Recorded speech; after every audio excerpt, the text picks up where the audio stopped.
Hello, સ્વાગત છે તમારું આપણી યુટ્યુબ ચેનલ ટોપર્સ ફેક્ટરીની અંદર. મારી એક્ઝામ પૂરી થઈ ગઈ અને લગભગ મારા બધા જે પ્રેક્ટિકલ છે બહુ સારા ગયા. તમને ખ્યાલ હોય તો મને પ્રેક્ટિકલની અંદર પેથોની અંદર એટલું મસ્ત પ્રેક્ટિકલ આવેલું. પેથોલોજીની અંદર મને એક પ્રેક્ટિકલ હતું બ્લડ ગ્રુપિંગનું. એની અંદર મને વાયવાની અંદર આવો ક્વેશ્ચન પૂછ્યો કે ભાઈ આ મારે બ્લડ ગ્રુપ આવ્યું હતું બી નેગેટિવ. તો મને એમ કહે છે કે આ નેગેટિવનો મતલબ શું થાય, શું હોય એવું. મને પહેલાં પૂછ્યું બી કેમ કહે છે, બી બ્લડ ગ્રુપ કઈ રીતે ડિટરમાઇન કર્યું. મેં કહ્યું કે બી જે છે આરબીસી જે છે એના પર એન્ટીજન આવેલા હોય બી. ઓકે, પછી મેમ કહે છે કે આ નેગેટિવ પોઝિટિવ કઈ રીતે ખબર પડે. મેં કહ્યું મેમ અરે તમે માસ્ટર ક્લાસ જોયું નથી, હમણાં જ ભણાવીને આવ્યો છો છોકરાઓને. એવું બોલ્યો નતો. આરએચ બ્લડ ગ્રુપ તમને ખબર છે, આરએચ એન્ટીજન આરએચ ફેક્ટર આવતું કે આરએચ ફેક્ટર જે છે પ્રેઝન્ટ હોય તો પ્લસ હોય, ના હોય તો નેગેટિવ. તો મેં તરત કહ્યું એમને કે મેમ આરએચ ફેક્ટર આ જે છે એ ડિસાઇડ કરશે કે પોઝિટિવ છે કે નેગેટિવ. એટલે આવા મારા પ્રેક્ટિકલ હતા. એવી મજા આવી મને. માઇક્રોનું પ્રેક્ટિકલ હતું મારે. શેનું હતું આપણા તમને ખ્યાલ છે ઝેડ સ્ટ્રેન આવે આપણે બેક્ટેરિયા જે છે એની અંદર મેં તમને શીખવાડ્યું હતું કદાચ ગ્રામ પોઝિટિવ ગ્રામ નેગેટિવ. તો એનું પ્રેક્ટિકલ હતું. એની અંદર પૂછ્યું કે ભાઈ જે બેક્ટેરિયા છે એની સેલ વોલ જે છે એની બહાર એક પડ આવેલું છે. મેં કીધું ગ્લાયકોકેલિક્સ. ઓકે, એની અંદર શું પ્રકારને આ એવું એકદમ સિમ્પલ. કહેવાનો મતલબ એ છે કે તમને જે ભણાવ્યું ને એના રિલેટેડ આજુબાજુમાં ફરતા ફરતા જ પ્રેક્ટિકલ આવે મારે, અને બહુ સારા પ્રેક્ટિકલ આવ્યા. ઓકે, હવે આપણે જે ભણવાના છે, મારી એક્ઝામ પૂરી થઈ ગઈ છે. ઝડપ વધશે બહુ બરાબર, ક્વોલિટી નહીં બગડે. ઝડપ વધશે એટલે ફ્રિકવન્સી વધશે લેક્ચરની, બરાબર છે. જે લેક્ચર આવતા નહીં, વચ્ચે રોકાઈ જતા, એ બધી પ્રોબ્લેમ નહીં થાય. હવે લેક્ચર આવશે, બરાબર છે. તો તમારે ફૂલ ઝડપ રાખવાની. શેની અંદર? લેક્ચર જોવાની અંદર. લેક્ચર પ્રીમિયર થાય છે ત્યારે જ જોઈ લેવાનું. એવી આળસ નહીં કરવાની કે જ્યારે આવી જશે પછી હું શાંતિથી રાતે જોઉં, એવું નહીં કરવાનું. તરત જ જોઈ લેવાનું. એનું રીઝન એ છે કે કદાચ કોઈ કોપીરાઇટેડ કંઈ આવે છે, આપણો વિડીયો યુઝ કરીએ છીએ તમને બધું સમજાવવા માટે, તો એ ડિલીટ ન થઈ જાય, બરાબર છે. ભૂલ્યા વગર ભાઈ તમારે તરત જ જોઈ લેવાનું છે. ચલો, હવે તમે મને ઓળખો છો, મારું નામ આર્યન પટેલ છે. 3 સ્ટેપ આપણે ફોલો કરવાના છે. માસ્ટર ક્લાસ જોવાની છે, પછી કોઈને સમજાવવાની, પછી MCQ સોલ્વ કરવાના. જો ભાઈ કોઈને ખબર નથી કે તમે 20 દિવસમાં બાયોલોજી કરવાના છો, બરાબર. તમે આજુબાજુનો માહોલ જોશો એની અંદર બધા ડરાવતા જ હશે તમને કે અત્યારે તો છેલ્લે MCQ પ્રેક્ટિસ કરવાના હોય, આમ છે તેમ છે. જો હું તમને કહું, કોઈ ડરવાની જરૂર નથી, બરાબર. બિલકુલ ગભરાવાનું નહીં. MCQ પ્રેક્ટિસ એ વાત સાચી છે, પણ કેવી? જેને 2 વર્ષ પ્રોપર કોન્સેપ્ટ તૈયાર કરી નાખ્યા છે, ધાર કાઢે ને, હવે એને છે તલવાર રેડી છે, એને મસ્ત ખાલી બેઠા બેઠા ધાર કાઢવાની છે, બરાબર. ઓકે, આપણે શું છે, સમજો કે તમે કંઈ તૈયાર નથી કર્યું, ખાલી MCQ સોલ્વ કરવા જાઓ તો પ્રોબ્લેમ થઈ જાય. કેમ કે આપણી જોડે લાકડાની તલવાર હોય, બરાબર. એની ધાર કાઢીએ તો નકામ પડે ને. તો આપણે પહેલાં છે ને મસ્ત તલવાર બનાવવાની છે, બરાબર. જો એક વસ્તુ સમજો, જે એક્ઝામિનર છે એને એવું નથી કે તમે 2 વર્ષ મહેનત કરીને કોન્સેપ્ટ ક્લિયર કર્યા છે, કે છેલ્લે માસ્ટર ક્લાસમાં 20-25 દિવસ જોઈને માસ્ટર કરેલા છે બધા કોન્સેપ્ટ. એને એવું નથી પડ્યું. એને એટલું છે કે MCQ આપે એનો જવાબ C છે, તમે સાચો ટીક કરો છો કે નહીં. ઓકે, તો ટીક કરાવવા, સાચા ટીક કરી શકો, આપણી એક્યુરેસી વધે, એની જવાબદારી મારી. હું તમને આખો સિલેબસ પૂરો કરાવી દઈશ. તમે એ બિલકુલ ના ડરતા કે ચેપ્ટર કઈ રીતે પૂરા થશે, કેમ શું થશે. ડરવાનું નથી, ચેપ્ટર પૂરા થઈ જશે. તમારે ખાલી ફોકસ રાખવાનું છે. લેક્ચર આવે જોઈ લેવાનું, MCQ કમ્પલસરી સોલ્વ કરવાના, બરાબર છે. અને વચ્ચે જે બીજું સ્ટેપ છે એ ભૂલતા નહીં. થોડોક ટાઈમ લાગે યાર સમજાવી દેવાનું. જો હું કહું છું બાયોલોજી સાચવી લેજો, 360 આવી ગયા ને, પાછળનું કેમિસ્ટ્રી ફિઝિક્સ એટલું તો તમે કર્યું હશે યાર, બરાબર. ના કર્યું હોય તો કંઈ ગભરાશો નહીં, થોડું ચાલુ કરી દો. જુઓ, ના કરવું, ડરવું એ બિલકુલ આપણી જોડે ઓપ્શન જ નથી. આપણી જોડે ઓપ્શન એક જ છે કે હવે તૈયાર કરવું, આપણે જંપલાવી દેવાનું યાર, બરાબર. આમ ડરેલા આપણે થોડા યાર ઢીલા પોચા માણસ છીએ, આપણે મજબૂત આમ મર્દ માણસ છીએ, બરાબર. બધું તોડી નાખવાનું. ચલો, ટેસ્ટ સિરીઝ જો કોઈ આપવી હોય તો તમે એપ્લિકેશન ડાઉનલોડ કરી શકો છો. આ QR કોડ છે એન્ડ્રોઈડ માટે, અને જો તમે આઈફોન યુઝર છો તો તમે ક્લાસ પ્લસ એપ્લિકેશન ડાઉનલોડ કરીને આ ORG કોડ નાખશો MJXMFL, તો તમને આપણું જે એપ્લિકેશન છે એ મળી જશે. ઓકે, આ ટોપર છે યાર. આ જો આ 12 લોકોએ ટોપ કર્યું છે ગઈ વખતના જે ટેસ્ટ છે એની અંદર, અને 315 પટેલ અનેરી નવીનભાઈ એક જ ક્વેશ્ચન ખોટો છે, બરાબર. સંજના કે જેને એક ક્વેશ્ચન સ્કીપ કર્યો છે અને એક ક્વેશ્ચન ખોટો છે, બરાબર.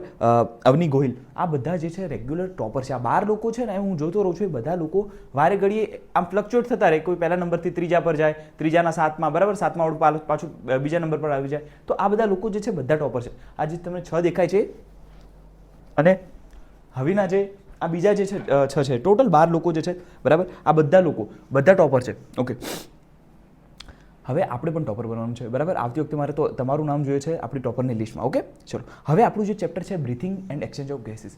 હવે તમને લાગશે કે આર્યનભાઈ આ તો બધું ભણેલું લાગશે, કારણ કે આજે હું તમને જે ટોપિક શીખવાડું છું એ તમે મને શીખવાડી દો એટલું તમને આવડે છે, તમને ખબર નથી કઈ રીતે. એક તો પહેલાં તો આ ઇઝી ચેપ્ટર છે, બીજું આના બધા કોન્સેપ્ટ જે છે આપણે આગળ તૈયાર કરીને બેઠા છે. તમને લાગે છે પણ જે આપણે સિલેબસ કદાચ તમારા ચેપ્ટર ઓછા પત્યા છે, પણ તમારું બેઝિક જે છે એ બાયોલોજીનું બની ગયું છે, બેઝ બની ગયો છે. ઓકે, હવે આમાં કેવું છે, સમજો હું તમને સમજાવું. કેવું છે, સમજો કે મારો હાથનો આ કોષ છે, બરાબર. કોષ એટલે તમને ખબર છે, હાથનો મારો કોષ છે. હવે એને ખાવાનું જોઈએ તો ક્યાંથી લેશે? તમે કહેશો કે એ ખાવાનું જોઈએ અને કંઈ ગ્લુકોઝ જોઈએ છે તો ક્યાંથી લેશે? એ બ્લડમાંથી લેશે. તમે કહ્યું હતું કે ભાઈ આર્યનભાઈ, તમે સમજાવ્યું હતું કે કોઈ પણ કોષ છે એની એ બ્લડ સાથે સંકળાયેલો હોય અને બ્લડ જે આજુબાજુ ફરતું હોય એમાંથી કંઈક લઈ લે. એટલે એને ગ્લુકોઝ જોઈએ છે તો લઈ લેશે, એને કંઈક સારી વસ્તુ જોઈએ છે ખાવા માટે તો લઈ લેશે. ઓકે, આ તો સમજાવ્યું હતું. અને બ્લડ કઈ રીતે ફરે એ પણ સમજી ગયા. હવે આપણે શું સમજવાનું છે કે આપણા બ્લડવાળા ચેપ્ટરમાં જે આપણે સમજાતા કે ઓક્સિજન કઈ રીતે અંદર આવે, પેલા ફેફસામાં જતું ખબર છે, ફુફ્ફુસીય ધમની દ્વારા ખ્યાલ છે, અને પછી ઓક્સિજનવાળું રુધિર થઈને પાછું ફુફ્ફુસીય શિરાથી અંદર આવતું. આપણે આવું કંઈક થોડું સમજાતા. હવે આને થોડું ડિટેલમાં સમજીશું કે સમજો કે આ મારો હાથનો કોષ છે, એને ઓક્સિજન જોઈએ છે. ઓકે, તો ઓક્સિજન ક્યાંથી લેશે? બ્લડમાંથી લેશે.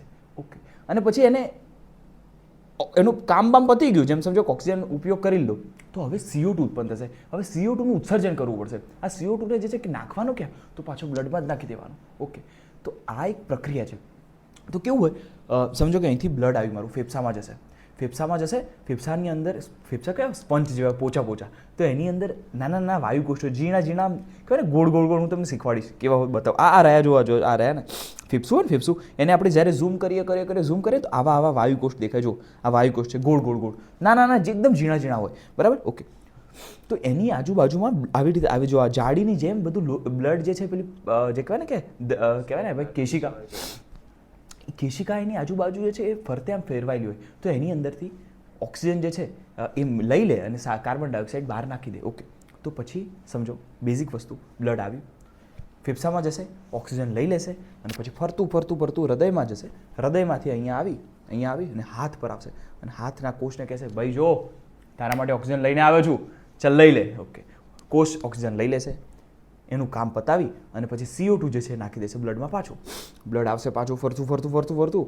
અહીંયા આમ જો હૃદયમાંથી પાછું જશે ફેફસામાં જશે અને ત્યાં CO2 બધો કાઢી દેશે, ઓક્સિજન લઈ લેશે, પાછો ચક્ર ચાલતું રહેશે. અને આ ખાલી હાથના કોષ માટે નહીં, શરીરના બધા કોષ માટે આવું ચક્ર ચાલે.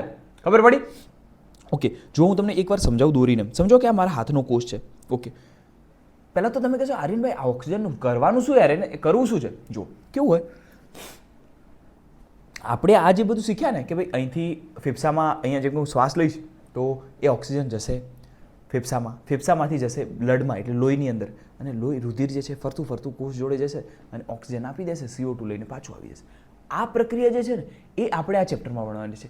આનું નામ છે શ્વાસોશ્વાસ અને વાયુઓનું વિનિમય. ઇઝી ચેપ્ટર છે, રોકડિયા માર્ક છે, લઈ લેવાના. પછી એ ઓક્સિજનનું કરશે શું? કોષીય શ્વસન.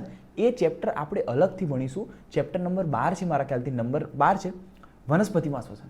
એની અંદર એક ટોપિક છે કોષીય શ્વસન. એમાં તમે સમજશો કે ભાઈ આ કોષની અંદર ઓક્સિજન લીધા પછી કામ શું. તમને બેઝિક થોડું સમજાવી દઉં કે ભાઈ કેવું હોય, સમજો કે આપણે કોષને આપ્યું ગ્લુકોઝ. હવે આ ગ્લુકોઝ જે છે એ કરશે શું? ગ્લુકોઝને તોડશે. જો ગ્લુકોઝને તોડશે ને તો એને એનર્જી મળશે. ઓકે, તો એનાથી કોષનું કામ બધું ચાલતું રહેશે. ઓકે, તો ખાવાનું આ રીતે એ ખાવાનું ખાય છે, એટલે ગ્લુકોઝ લે એને તોડે. આ તોડવા માટે જે જરૂર પડે ને એનું નામ ઓક્સિજન. ઓકે, હવે ખબર પડી ગઈ કે આર્યનભાઈ તમે કંઈક અપચયની વાત કરી, બરાબર છે. ચય એટલે કંઈક વસ્તુ બનાવવી, અહીંયા બનાવતા નથી, અહીંયા અપચય થાય છે એટલે એને તોડે છે. એટલે ગ્લુકોઝ લીધો, એને તોડવા માટે ઓક્સિજનની જરૂર પડે છે. ઓકે, આને કોષીય શ્વસન કહેવાય. જી હા, આવું તમને ડિટેલમાં સમજાવીશ. અત્યારે ખાલી તમારે એટલું ખ્યાલ હોવું જોઈએ કે ગ્લુકોઝને તોડવો હોય તો મારે અપચય કરવું પડે. આ એટલે અપચય થયું કહેવાય ને. આ અપચય માટે ઓક્સિજનની જરૂર પડે, અને ઓક્સિજન મળે ક્યાંથી? બ્લડમાંથી જ મળે. ઓકે, અને બ્લડ ક્યાંથી લાવે? ફેફસામાંથી લાવે. તો આમાં કંઈ છે નહીં. આ તો સૌથી બેઝિક, સૌથી આરામવાળું નાનકડું ચેપ્ટર છે. સમજો કે અમારા હાથનો કોષ છે, મેં આ દોર્યો. ઓકે, એને ગ્લુકોઝ બધું મળી ગયું છે, પણ બાજુમાં આવી રીતે બ્લડની એક લાઈન જતી હોય તો એ શું કહેશે ખબર છે કે ભાઈ મને છે ને ઓક્સિજન લઈ આપો ને. બ્લડ કે ઉભો એક જ વાર લઈને આવું તો બ્લડ છે ને ફરતું જશે આપણા હાર્ટની અંદર, હાર્ટમાંથી એ ધક્કો મારીને મોકલશે ફેફસા તરફ. ઓકે, હું ડાયરેક્ટ ફેફસું દોરું છું ભાઈ. ઓકે, આ ફેફસું છે. ઓકે, આ બીજું ફેફસું છે. ચલો લંગ છે, ત્યાં જશે, એની અંદર જશે અને નાના વાયુકોષ હોય ને એની આજુબાજુ ફરશે. ના ના ના, સમજો કે અહીંયા ઝૂમ કરીને બતાવ્યું કે વાયુકોષ્ઠ આવો વાયુકોષ્ઠ હોય તો એની આજુબાજુ ફરશે આમ. ઓકે, અને શું કરશે ખબર છે? જે ઓક્સિજન હોય ને એ લઈ લેશે, ઓક્સિજન લઈ લેશે.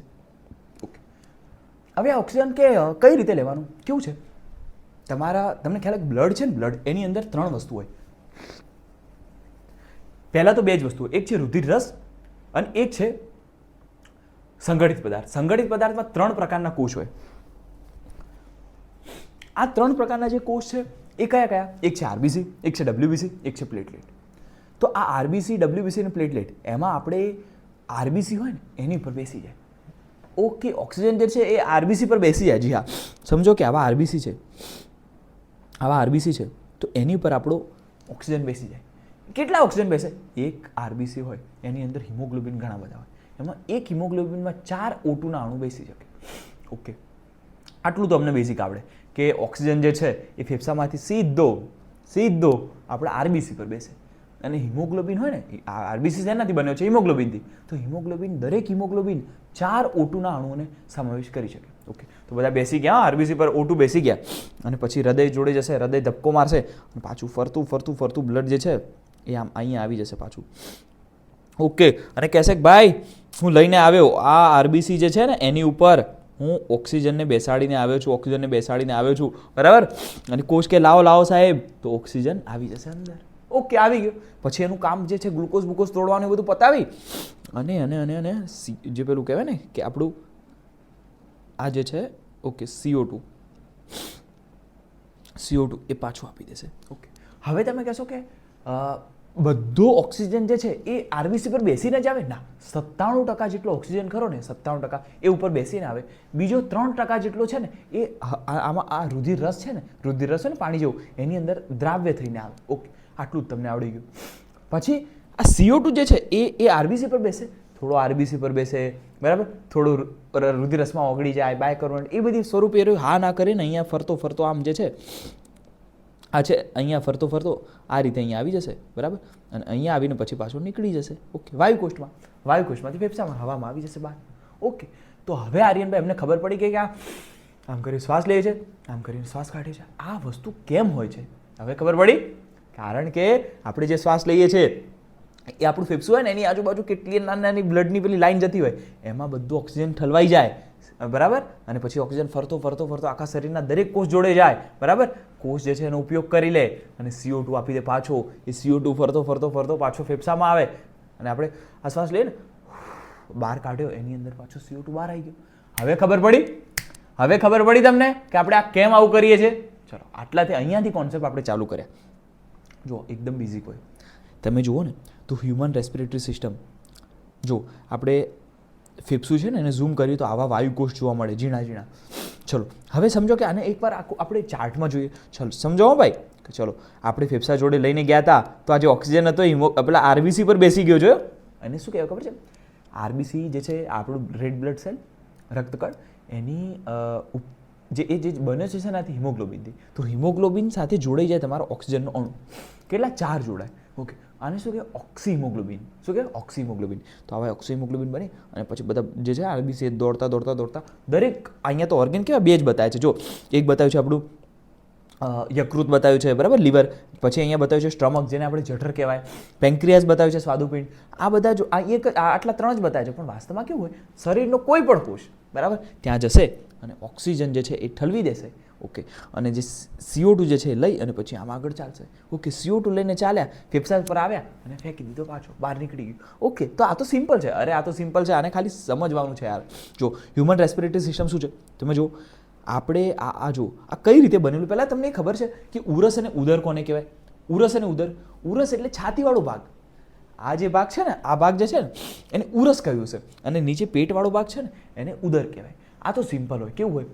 તમારા ફેફસા હોય ને, આ ફેફસા હોય, બરાબર, અને થોડું ડાબી બાજુ અહીંયા આ ફેફસું છે ને એમાં થોડું ખાંચ પડેલી હોય, હૃદય આવેલું છે ને એના લીધે. ઓકે, તો આવી રીતે હૃદય હોય વચ્ચે. બસ આવું સિમ્પલ હોય. અને એક નીચે આ ડાયાફ્રામ, જેને ઉરોદર પટલ કહેવાય. શું? ઉરોદર એક મસલનો એક પટ્ટો આવેલો છે, એક તમારા કહેવાય ને કે એક સ્નાયુનો પટ્ટો આવેલો છે જેને ડાયાફ્રામ કહેવાય, જે નીચે આવેલો છે. ઓકે, આ શું છે આ બધું? હવે હું તમને સમજાવીશ કે જો તમે આને શ્વાસ લીધો અહીંથી તો એ તમારા અહીંયા કંઠનળીમાં જશે, કંઠનળીમાં જશે, કંઠનળીમાંથી શ્વાસનળીમાં, શ્વાસનળીમાંથી પછી પ્રાથમિક શ્વાસવાહિની ભાગ પડે ને એમાં નામ પડતા જાય. શ્વાસનળીના પ્રાથમિક શ્વાસવાહિની, એમાંથી પાછા ભાગ પડે એટલે દ્વિતીય શ્વાસવાહિની, એના પાછા નાના ભાગ પડે એટલે તૃતીય શ્વાસવાહિની. આવી રીતે પ્રથમ, દ્વિતીય અને તૃતીય પડે. આ જે છે આ ભાગ પડ્યો અહીંયા, બરાબર, એ પ્રથમ કહેવાય. ચલો, તો એ રીતે તમે જાઓ તો છેલ્લે કેવું થાય, અંતશ્વાસ વાહિકા અને છેલ્લે વાયુકોષ્ઠ આવે. તો આ જે છે વાયુકોષ્ઠ કહેવાય. જો ગોળ ગોળ ગોળ ગોળ છે ને વાયુકોષ્ઠ. ઓકે, અને જો આ બ્લડની લાઈન આવી જો, ઓકે, તો ત્યાંથી બધું જે છે ને એ એક્સચેન્જ થશે આપલે. ઓકે, ચલો હવે આપણે છે ને શીખવાના છે થોડીક બેઝિક વસ્તુ કે તમારે તમારે કંઈ પણ રીતે તમારે કંઈ વસ્તુને તોડવાની, જેમ કે ગ્લુકોઝ તમે લીધો તો એને તોડવો પડે, એના માટે ઓક્સિજનની જરૂર પડે, બરાબર.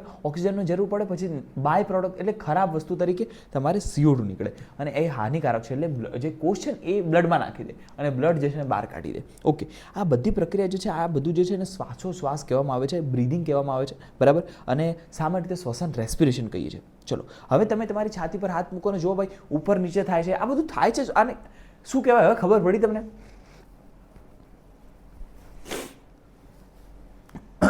તમને હવે ખબર પડી આ બધું હોય છે કેમ? બીજું અહીંયા બે શબ્દો હું તમને શીખવાડીશ. ચય એટલે બનવું અને અપચય એટલે તૂટવું. કોઈ વસ્તુને બનાવીને તો ચય કહેવાય, પણ જેમ કે અહીંયા ગ્લુકોઝ તોડવાની વાત આવી તો શું કહેવાય? અપચય પ્રક્રિયા. કેવી કહેવાય? અપચય પ્રક્રિયા. ચલો આ તો બધું સિમ્પલ છે.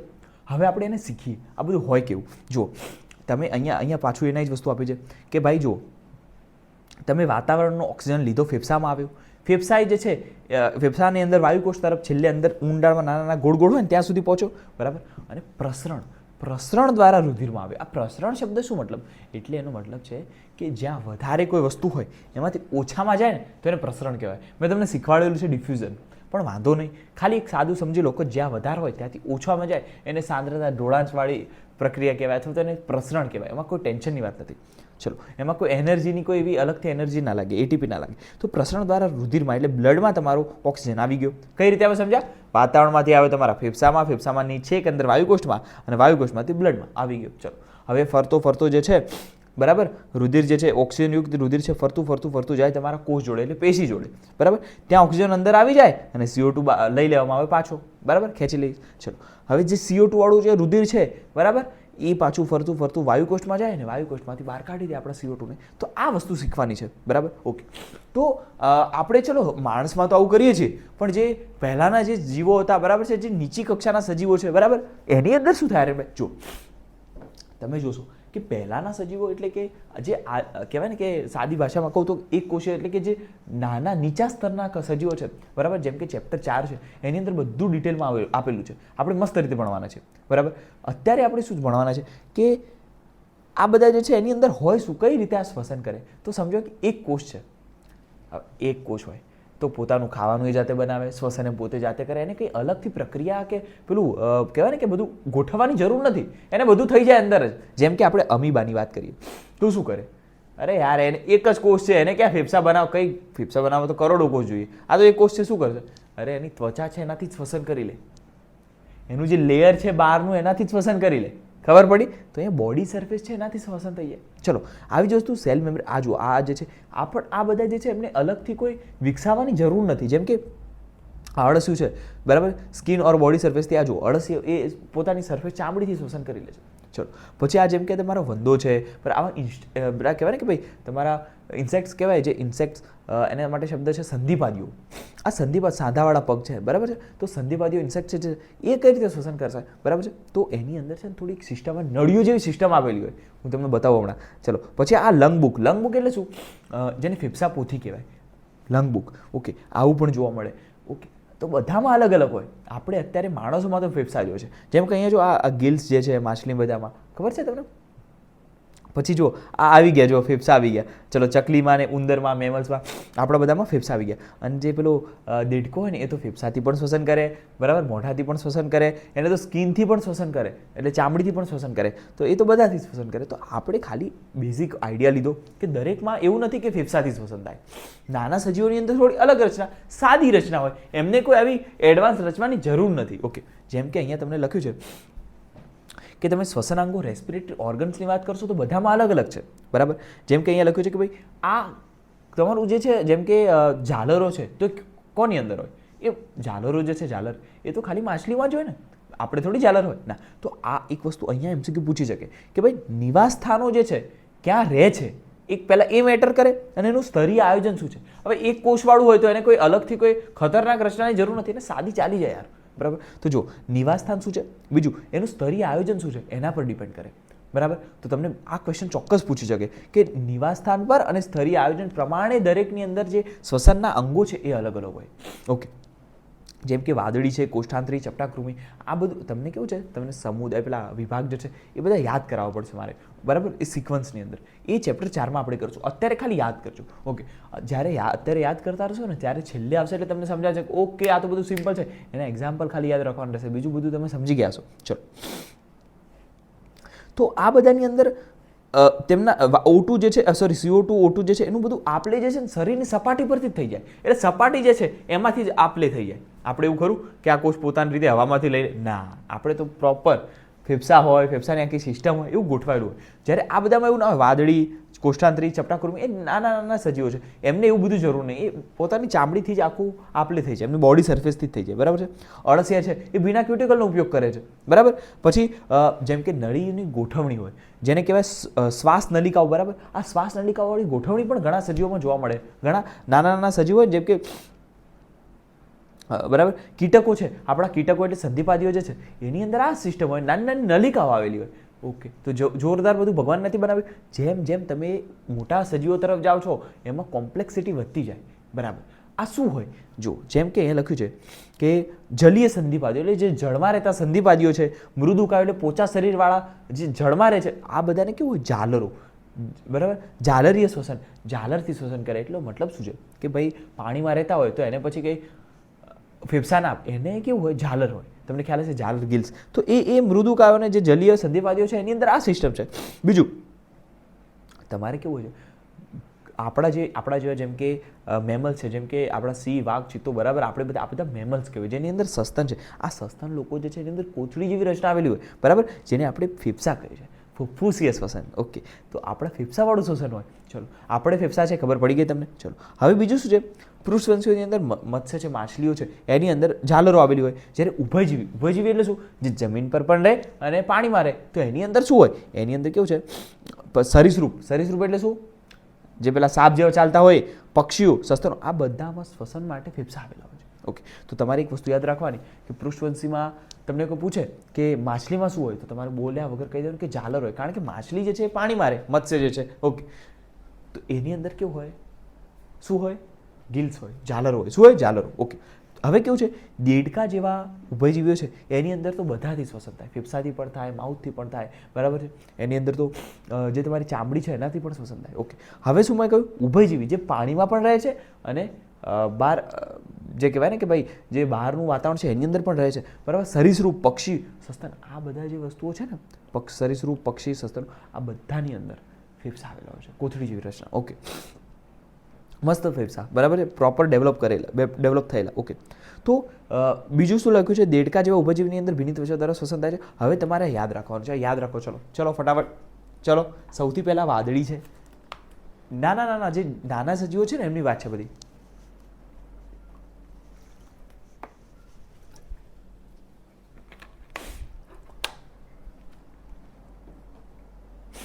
જો સમગ્ર સપાટી દ્વારા પ્રસરણ દ્વારા શ્વસન થતું હોય તો એની અંદર વાદળી આવશે. વાદળી જે છે એકદમ સૌથી બેઝિક ટાઈપનું ઓર્ગેનિઝમ છે, સૌથી કહેવાય ને કે નિમ્નતમ કક્ષાનું સજીવ છે. ઓકે, તો વાદળી, કોષ્ઠાંતરી, ચપટાકૃમિ, આ બધા જે છે ને એ પોતાની જે બહારની સપાટી હોય એનાથી જ શ્વસન કરી લે, સરળ પ્રસરણ દ્વારા, એમાં કોઈ ટેન્શનની વાત નથી. જ્યારે બીના ક્યુટિકલ એનાથી શ્વસન કરવાવાળું જે છે એ અળસિયું છે, બરાબર. જે શ્વાસ નલિકાઓ છે એના દ્વારા શ્વસન કોણ કરે, તો કીટકો જે છે એની અંદર શ્વાસ નલિકાઓ આવેલી હોય. તો શ્વાસ નલિકાઓ જે છે એમાં ડાયરેક્ટ જે છે એ હવાની અવર જવરથી રહે લોકો શ્વસન કરે છે.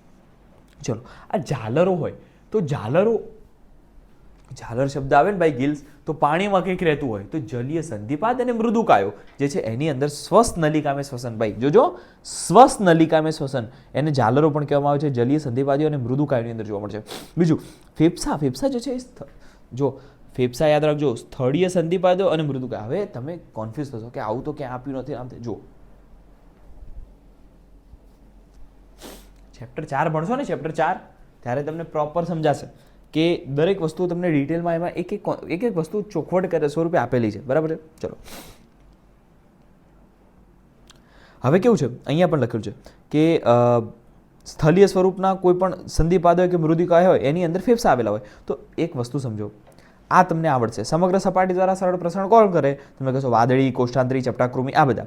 તમને કહેશે કે ભાઈ ભીના ક્યુટિકલથી કહેવાય ને કે શું કહેવાય, ભીના ક્યુટિકલથી શ્વસન કોણ કરે? તમે કહેશો અળસિયા.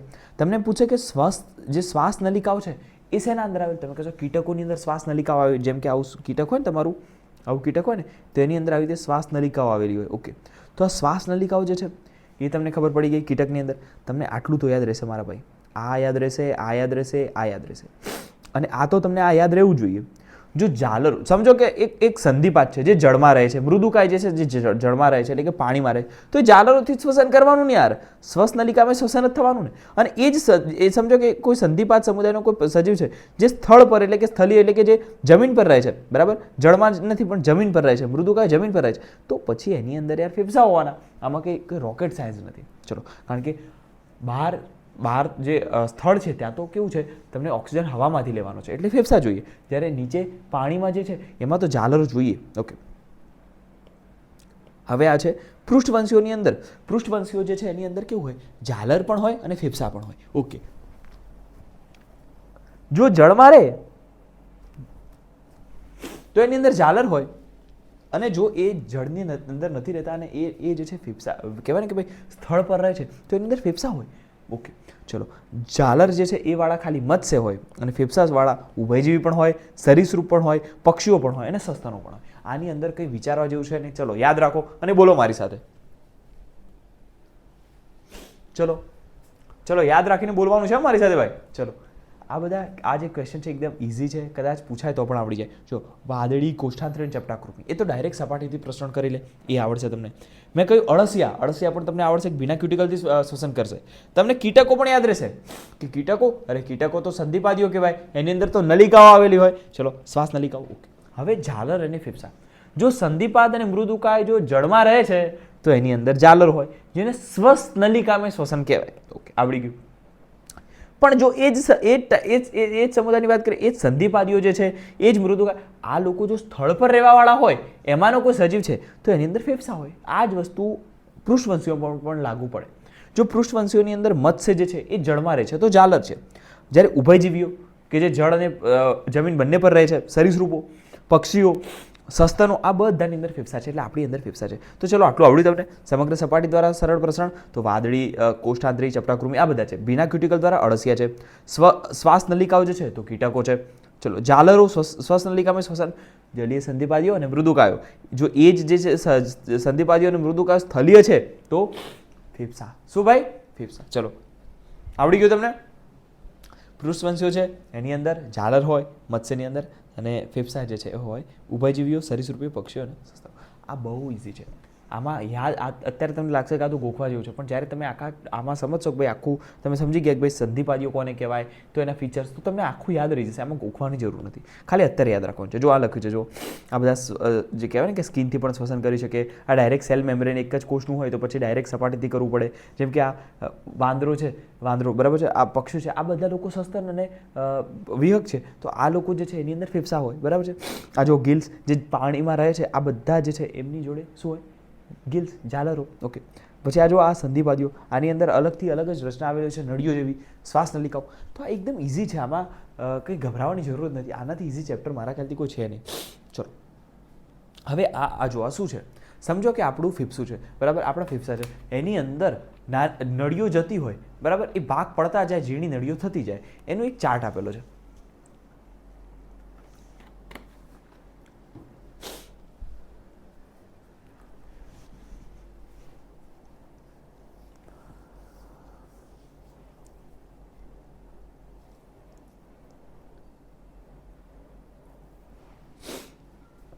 ચલો, હવે કેવું હોય સમજો, મારો આ અહીંયા જુઓ, અહીંયા જે છે હું શ્વાસ લઉં છું, બરાબર, નાકની અંદર. ઓકે, હવે અહીંયા કંઠનળી હોય, મારે અહીંયા કંઠનળી હોય, બરાબર છે. કંઠનળી જે છે એની અંદર ખાવાનું પણ જાય અને શ્વાસ પણ જાય, એટલે કે આપણા હવા અને ખોરાક બંનેનો સામાન્ય માર્ગ છે. ચલો, હવે એની અંદર નીચે જાઓ તો અહીંયા શ્વાસ નળી આગળની બાજુએ શ્વાસ નળી અને એના પાછળ હોય અન્ન નળી. ચલો અન્ન નળીને આપણે અત્યારે ધ્યાનમાં નહીં લઈએ, અત્યારે શ્વાસ નળીની વાત કરીએ. તો શ્વાસ નળી છે એની અંદર આવે. આ શ્વાસ નળી જે છે અહીંયા સુધી જશે. હો ભાઈ, પાંચમી તમારી કશેરુકા હોય તમારા ઉરસની કશેરુકા એટલે કે તમારા થોરેસિક જે છે કશેરુકા એટલે એને કહેવાય વર્ટિબ્રે. તો એ 5મા નંબરની આવે. તમે કહેશો વર્ટિબ્રે શું હોય? પાછળ કેવું હોય તમારો કરોડ સ્તંભ હોય, એમાં ગળાની થોડી કરોડ સ્તંભ પેલી કહેવાય ને કે મણકો ખસી ગયો, નથી કહેતા મણકો ખસી ગયો. આ મણકા જે છે એને કહેવાય જે કહેવાય ને કે કશેરુકા. તો કશેરુકા કેવી એટલી 26 આવેલી હોય. અહીંયા ગળાથી શરૂ થાય અને નીચે સુધી આપણે જાય અને એ ટોટલ 26 આવેલી હોય. ચલો ગળામાં 7 આવેલી હોય, તમારું જે આ ઉરસ છે બરાબર એની અંદર 12 આવેલી હોય. એ રીતે અલગ અલગ ભાગ પડે, 7, 12, 5, 1, 1. આ હું તમને શીખવાડીશું. અત્યારે ખાલી એટલું સમજો કે અહીંયા શ્વાસ નળી ચાલુ થઈ, આ શ્વાસ નળી અહીંયા આવશે અને 5મા વર્ટિબ્રે જે છે 5મી ઉરસ એ કશેરુકા ત્યાંથી ભાગ પડશે. એક આ બાજુ એક આ બાજુ. ચલો હવે સમજો ભાઈ, આ બાજુ 2 ભાગ પડ્યા, એક આ બાજુ એક આ બાજુ. હવે એ જે ભાગ પડે ને એને કહેવાય પ્રાથમિક શ્વાસ વાહિની. શું કહેવાય? પ્રાથમિક શ્વાસ વાહિની. ઓકે ચલો આ બાજુ કે હવે અહીંયા ભાગ પડશે પાછા 1, 2 કે 3 જે ભાગ પડે ચલો એને શું કહીશું? હવે ભાગનો પણ ભાગ પડ્યો એને કહેવાય દ્વિતીય શ્વાસ વાહિની. ચલો હવે જે ભાગનો ભાગ પડ્યો એના પણ ભાગ પડ્યા એને તૃતીય શ્વાસ વાહિની. તો જો આ કેટલી જાડી નળી હતી, એના ભાગ પડી ગયા, પટલી થઈ ગઈ. ચલો એના પાછા ભાગ પડી ગયા તો પટલી થઈ ગઈ. એટલે સમજો કે હું એમ કહું કે આ મારી આ નળી હતી બરાબર છે, આને નામ આપ્યું મેં શ્વાસ નળી. તો એના 2 ભાગ પડી ગયા તો એને શું કહીશું? પ્રાથમિક શ્વાસ વાહિની. ચલો પ્રાથમિક શ્વાસ વાહિનીને પણ 2 ભાગ પડી ગયા તો એને કહીશું દ્વિતીય શ્વાસ વાહિની. ચલો એના પણ ભાગ પડી ગયા ચલો તો એને શું કહીશું આપણે? તૃતીય શ્વાસ વાહિની. તો કહેવાનો મતલબ કે ભાગ પડતા જાય, ફરીથી દોરીએ એટલે તમને વાંધો ના આવે. આ શ્વાસ નળી છે એના ભાગ પડી ગયા તો એને આપણે કહી દીધું પ્રાથમિક શ્વાસ વાહિની. એના પણ ભાગ પડી ગયા તો એને નામ આપી દીધું દ્વિતીય શ્વાસ વાહિની. દ્વિતીય શ્વાસ વાહિની. ચલો દ્વિતીય શ્વાસ વાહિની જે છે એના પણ ભાગ પડી ગયા તૃતીય શ્વાસ વાહિની. તો આ રીતે ભાગ પડે. ચલો હજુ ભાગ પડશે? જી હા, હજુ પણ ભાગ પડશે. ચલો હજુ પણ ભાગ પડે તો એને કહેવામાં આવે છે શ્વાસ વાહિકા. એકદમ પટલી શ્વાસ વાહિકા. ઓકે, આ શ્વાસ વાહિકા હવે ભાગ પડે. હવે કેવું છે? એકદમ ઝીણું પટલું આવું જેમ કે આટલું નાનું, એને કહેવાય અંત્ય શ્વાસ વાહિકા. શું કહેવાય? અંત્ય શ્વાસ વાહિકા. ઓકે, હજુ ભાગ પડે ના, હવે પતી ગયું. હવે ખાલી એક જ વસ્તુ જોવા મળે તમને, આવી રીતે એક નાની નળી હોય જેને વાયુકોષની નળી કહેવાય અને આવું વાયુકોષ. ઓકે, તો હવે વાયુકોષ તો જો કેટલા ભાગ પડ્યા. પહેલાં શ્વાસ નળી તો બધાને યાદ રહેશે, આ શ્વાસ નળી છે બધાને યાદ રહેશે. ઓકે, પછી આ 3 યાદ રાખવાની, પ્રાથમિક શ્વાસ વાહિની, દ્વિતીય શ્વાસ વાહિની અને તૃતીય શ્વાસ વાહિની. એટલે ભાગ પડવા એને નામ આપે છે ખાલી. ચલો અને પછી આ 2 યાદ રાખવાના, શ્વાસ વાહિકા અને અંતઃશ્વાસ વાહિકા. ચલો શ્વાસ વાહિકા અને અંતઃશ્વાસ વાહિકા. ચલો આટલું યાદ રહી ગયું. ઓકે, આ જે ભાગ જોયો ને આપણે તમે અહીંયાથી લઈને અહીંયા સુધીનો આ કન્ડક્શન પાર્ટ કહેવાય. એટલે એની અંદર ખાલી સંવહન થાય, એટલે કે વસ્તુ લઈ જવાની. શ્વાસ નળી એમાંથી પ્રાથમિક શ્વાસ વાહિની, એમાંથી પાછા દ્વિતીય શ્વાસ વાહિની, એમાંથી તૃતીય શ્વાસ વાહિની, શ્વાસ વાહિકા અને અંત્યશ્વાસ વાહિકા. બોલો ચલો, શ્વાસ નળી, પ્રાથમિક શ્વાસ વાહિની, દ્વિતીય શ્વાસ વાહિની, તૃતીય શ્વાસ વાહિની અને એની અંદર શું ભાગ પડે? તૃતીય શ્વાસ વાહિની પછી શું છે? તૃતીય શ્વાસ વાહિની પછી બોલો શ્વાસ વાહિકા પછી બોલો શ્વાસ વાહિકા પછી શું? અંત્ય શ્વાસ વાહિકા. ચલો પતી ગયું. ઓકે, તો આપણે આ 1, 2, 3, 4, 5, 6 આ 6 વસ્તુ જે જોઈ ને એ નળીઓને કહેવાય કન્ડક્શન પાર્ટ, સંવહન પાર્ટ. આ વસ્તુને ખાલી લઈ જાય. ખબર પડી તમને? ઓકે, તો હવે લઈ ગયા તો બરાબર છે. હવે આપ લે કરવાની, બ્લડ સાથે આપ લે કોણ કરે? તો એના માટે છે વાયુકોષની નળી અને તમારી વાયુકોષ્ઠ. આ બંને વસ્તુ જે છે આપ લે કરે. કઈ રીતે? બ્લડ આજુબાજુમાંથી જતું હોય ને એની અંદર ઓક્સિજન જે છે આપી દે અને CO2 લઈ લે. ઓકે, તો આ શ્વસન અથવા તો વાયુ વિનિમય વાળો ભાગ છે. ચલો આગળ 6 છે, બોલીએ મારી સાથે. શું છે બોલો? ચલો પહેલા છે શ્વાસ નળી, પછી છે પ્રાથમિક શ્વાસ વાહિની, પછી છે દ્વિતીય શ્વાસ વાહિની, પછી છે તૃતીય શ્વાસ વાહિની. ચલો પછી શ્વાસ અંત્ય શ્વાસ વાહિકા અને પછી પહેલા શ્વાસ ચલો શું લખ્યું છે? શ્વાસ વાહિકા અને પછી શું લખ્યું છે? અંત્ય શ્વાસ વાહિકા. ચલો મારી સાથે બોલો. 6 નળીઓ છે. પહેલું છે શ્વાસ નળી, પછી છે પ્રાથમિક શ્વાસ વાહિની, દ્વિતીય શ્વાસ વાહિની, તૃતીય શ્વાસ વાહિની, પછી શ્વાસ વાહિકા અને પછી અંત્ય શ્વાસ વાહિકા. કેટલું? અંત્ય શ્વાસ વાહિકા. ચલો ભાગ પડી ગયા. શ્વાસ નળી, પ્રાથમિક શ્વાસ વાહિની, દ્વિતીય શ્વાસ વાહિની, તૃતીય શ્વાસ વાહિની, શ્વાસ વાહિકા અને અંત્ય શ્વાસ વાહિકા. આ જે વસ્તુ છે ને એને કન્ડક્શન પાર્ટ કહેવાય. જે ખાલી વસ્તુ આ જે શ્વાસ લીધો એને લઈ જાય, એને ખાલી બીજું કંઈ કામ ના કરે. જ્યારે બ્લડ સાથે આપલેની વાત આવે તો વાયુકોષની જે નાની નળી હોય ને, આ વાયુકોષની જે નળી હોય ને, આ વાયુકોષની નળી એ અને વાયુકોષ, આ જે છે સંવહન પાર્ટ કહેવામાં આવે છે. એટલે કે વાયુ વિનિમય વાળો ભાગ કહેવામાં આવે છે. ખબર પડી તમને? હે? ચલો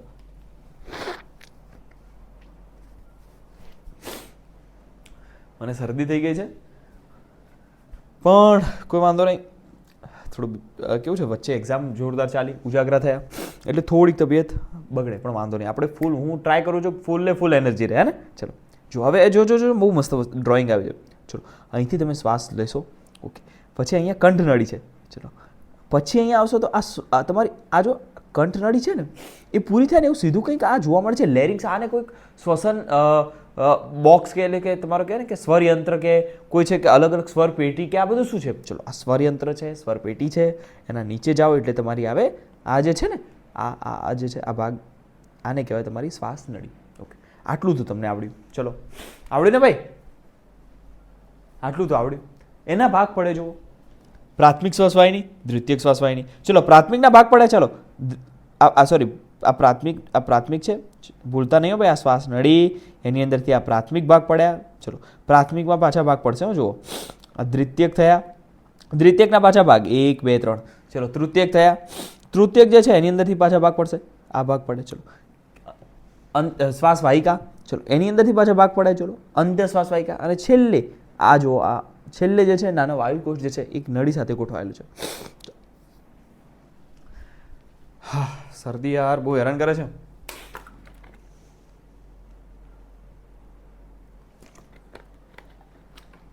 વાંધો નહીં, ફરીથી તમે શ્વાસ લીધો. ચલો અહીંથી લીધો, હવે આવે કંઠનળીમાં. ઓકે, પછી આવશે એ શ્વાસ નળીમાં. ઓકે, શ્વાસ નળીનો જે સ્ટાર્ટિંગનો ભાગ છે ને ત્યાં લેરિંગ્સ નામનું સ્વરયંત્ર અથવા તો એને કહેવાય સ્વર પેટી. આ શું સાચે પેટી હોય જેમાંથી અવાજ નીકળે? નહીં, એક એવી રચના હોય જેમાં મસાલો એ રીતે ગોઠવાયેલા હોય જેથી તમે હવા કાઢો ને તો એક અવાજ આવે. ખબર પડી? તો એને સ્વર પેટી કહેવામાં આવે છે, જેને લેરિંગ્સ કહે છે. એ ક્યાં આવેલી હોય? જે તમારી એ જે શ્વાસ નળી છે ને, શ્વાસ નળીના આગળના ભાગમાં. ઓકે, ખબર પડી ગઈ? ચલો આટલું આવડી ગયું તમને. હવે હું તમને શીખવાડીશ કન્ડક્શન પાર્ટ કોને કહેવાય. તો જુઓ આ જે છે એ શ્વાસ નળી છે, એના 2 ભાગ પડે. પહેલું જે છે એને કહેવામાં આવે છે, શું કહેવામાં આવે છે? શ્વાસ નળીના 2 ભાગ પડ્યા. પહેલો જે ડિવિઝન થયું ને એ પ્રાથમિક શ્વાસવાહિની કહેવાય. એનું પછી ડિવિઝન થાય એને દ્વિતીયક શ્વાસવાહિની કહેવાય. દ્વિતીયકમાંથી પાછા ભાગ પડે એને તૃતીયક શ્વાસવાહિની કહેવાય.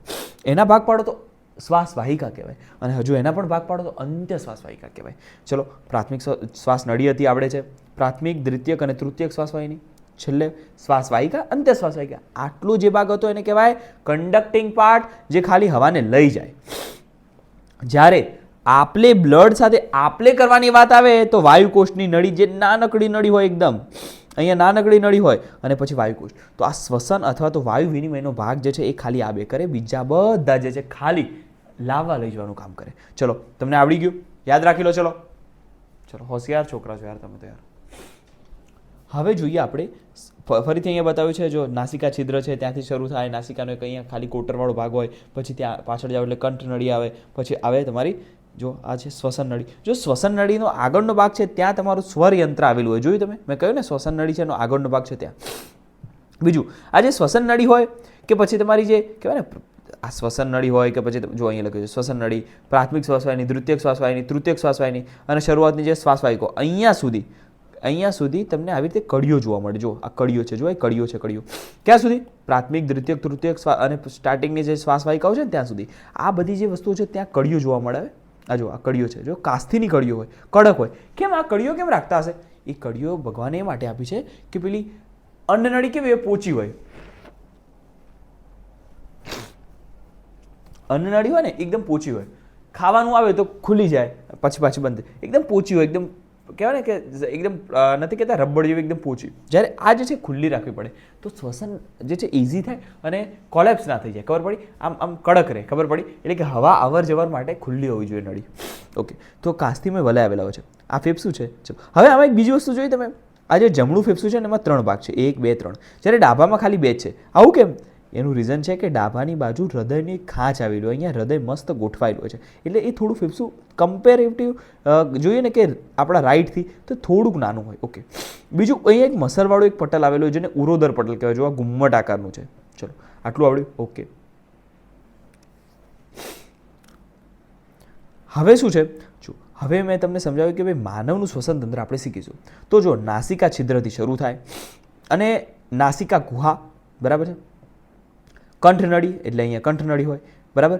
પછી કંઠનળી જે છે એ સ્વરપેટી પ્રદેશ દ્વારા શ્વાસનળીમાં ખુલે, તો સ્વરપેટીનો પ્રદેશ છે ત્યાંથી શ્વાસનળીમાં ખુલે. ઓકે, હવે એક બીજી વસ્તુ શીખવાની છે, ગ્લોટિસ અને એપિગ્લોટિસ. ઘણા છોકરાઓને ખબર જ નથી પડતી આ ગ્લોટિસ અને એપિગ્લોટિસ હોય છે શું. આ ગ્લોટિસ અને એપિગ્લોટિસ હોય છે શું? જુઓ,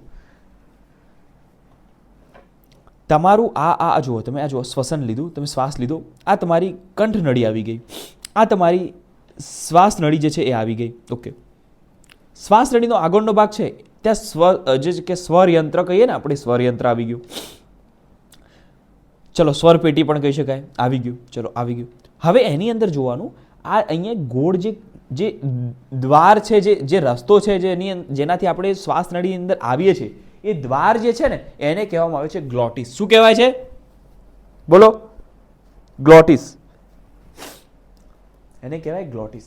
અને એ જે ગ્લોટિસ છે ને ત્યાં એક ઉપર એક ભાગ આવેલો હોય, એને કહેવાય એપિગ્લોટિસ. આ એપિગ્લોટિસ એક કેવી રચના છે ખબર છે? ગ્લોટિસ એટલે જે નળીનો જે સ્ટાર્ટિંગનો છેડો છે એને કહેવાય ગ્લોટિસ.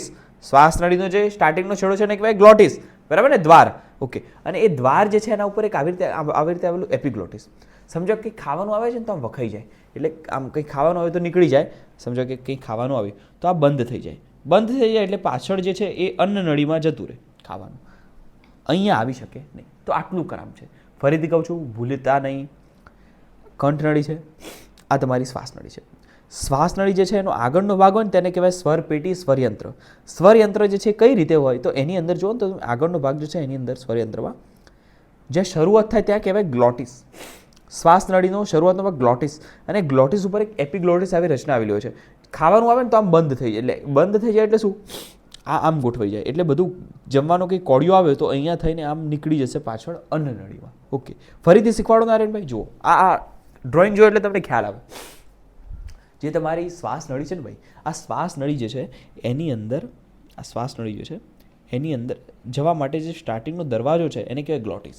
આ ગ્લોટિસની ઉપર એપિગ્લોટિસ આવેલું હોય. આ જે છે ને આ ઉભરેલો ભાગ એ આમ બંધ થઈ જશે, આમ આવી જશે આમ, તો ખાવાનું જે છે નીચે પાછળ જતું રહેશે આપણી અન્નનળીમાં. ઓકે, આ લેરિંગ્સ એટલે કે તમારું શ્વાસ નળીનો આગળનો ભાગ, જેને આપણે કહીશું આપણે સ્વરપેટી અથવા સ્વરયંત્ર. ચલો હવે આ ડ્રોઈંગ જુઓ. ચલો, આ જુઓ એપિગ્લોટિસ કઈ રીતે મસ્ત કામ કરે છે, વર્ક કઈ રીતે કરે છે.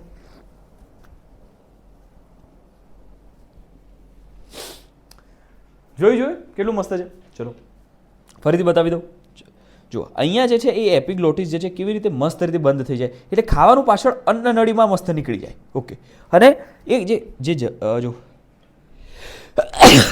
અરે યાર બહુ શરદી થઈ ગઈ છે.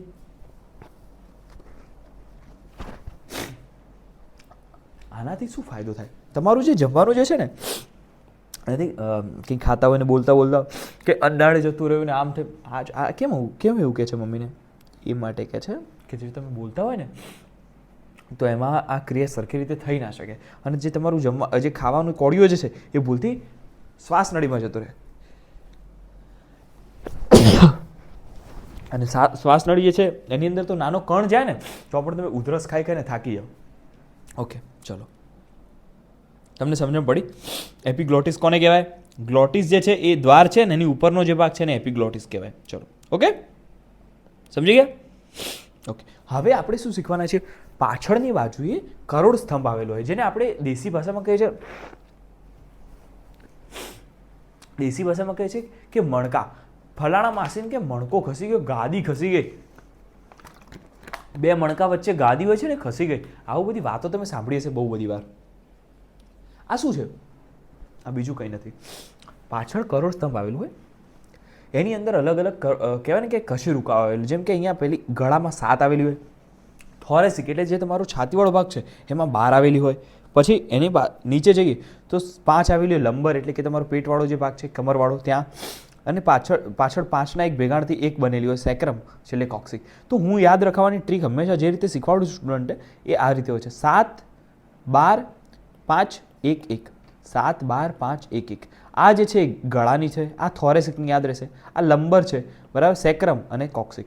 આ પાછળથી આપણે શીખીશું. ખાલી અત્યારે શું શીખવાનું છે કે આ જે બાર ખરી ને તમારી, આ બાર જે તમારા થોરેસિક એટલે તમારા જે કહેવાય ને કે છાતીવાળો ભાગ છે એની અંદર બાર છે, એમાં 12માં પહેલી નહીં, બીજી નહીં, ત્રીજી નહીં, ચોથી નહીં, પાંચમી. જે પાંચમી હોય ને એ પાંચમા નંબરની ત્યાંથી તમારું, એટલે કે અહીંયા સમજો 1 2 3 4 5, તો આ પાંચમી છે, તો ત્યાંથી તમારું વિભાજન થાય. જે શ્વાસ નળી છે એનું પ્રાથમિક, અને પ્રાથમિક જે છે એ શ્વાસવાહિનીમાં. ફરીથી કહું છું, અહીંથી તમારી જે શ્વાસ નળી આવતી હતી એ પાંચમા કશેરુકા જે છે ત્યાં જઈ અને એનું પ્રાથમિક વિભાજન થાય, એટલે કે પ્રથમ વિભાજન થાય પ્રાથમિક શ્વાસવાહિનીની અંદર. ઓકે, તો અહીંયા જેમ કે આપણી આવતી હોય ને આ જે છે, સમજો કે શ્વાસ નળી છે, તો એનો ભાગ અહીંયાથી પડે, બરાબર. આ પ્રાથમિક શ્વાસવાહિની એ કઈ રીતે બની ખબર પડી તમને? અહીંયા પાંચમી કશેરુકા જે છે થોરેસિકની ત્યાંથી ડિવાઈડ થયું એટલે. ઓકે, જો અહીંયા લખ્યું છે થોરેસિકની 1 2 3 4 5, આ ચલો 5, ચલો શીખી ગયા. આ 5 જે છે ત્યાંથી વિભાજન થાય. શ્વાસ નળી જે છે એ અહીંયા આવતી હોય, આવી એનો ભાગ અહીંયા પડે પ્રાથમિક શ્વાસવાહિનીમાં. ઓકે, ખબર પડી તમને?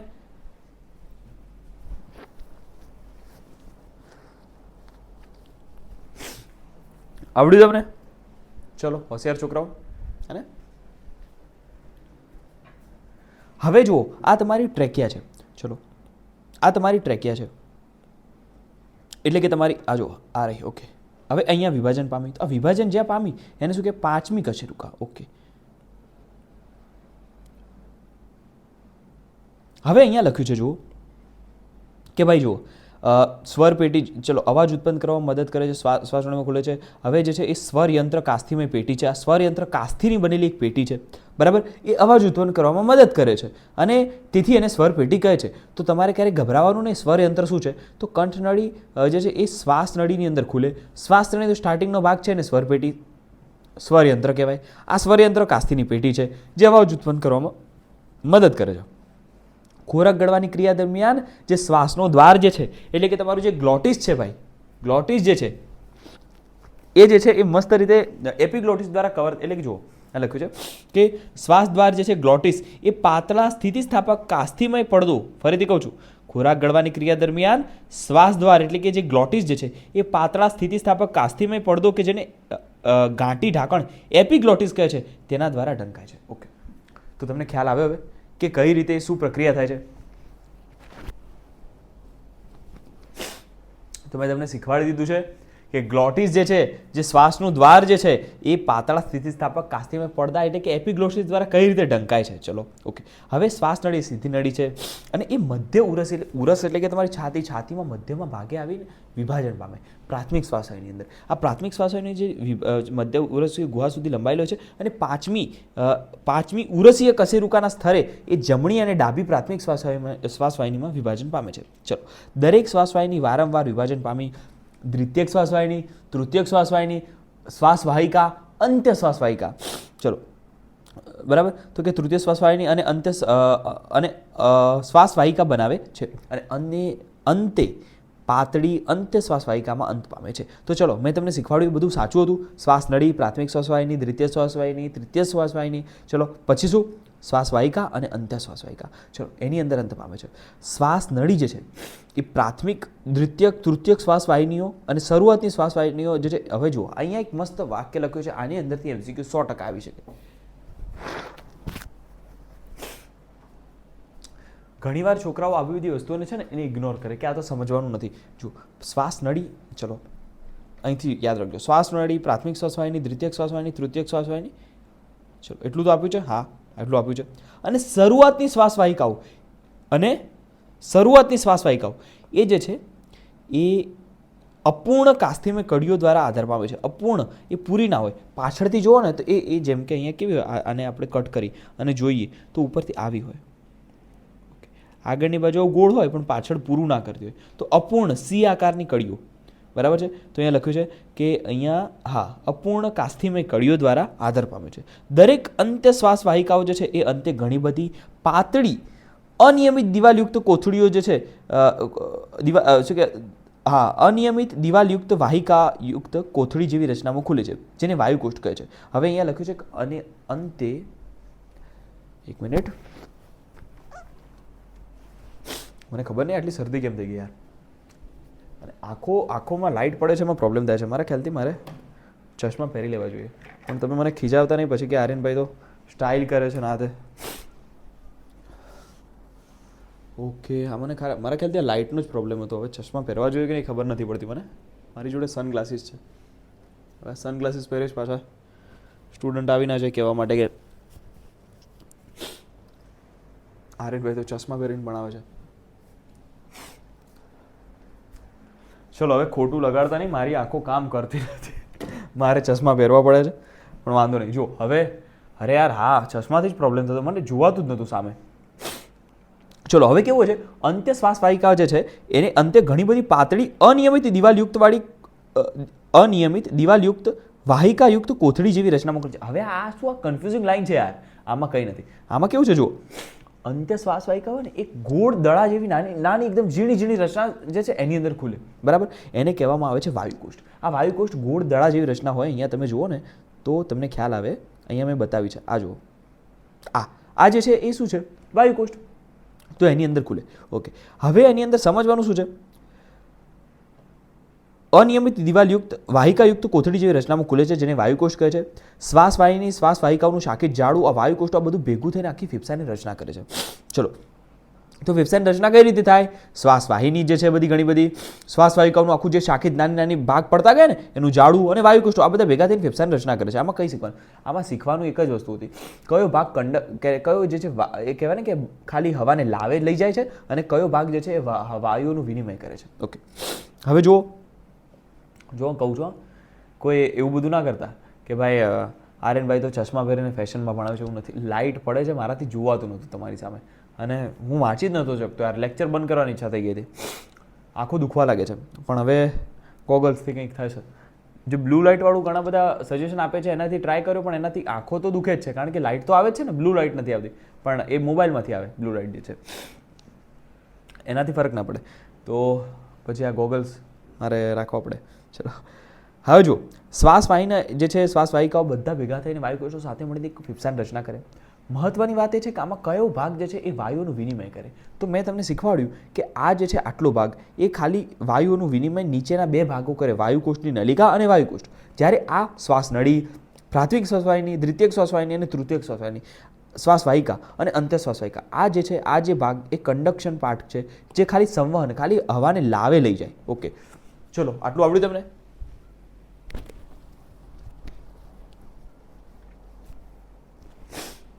ચલો બહુ જ સરસ.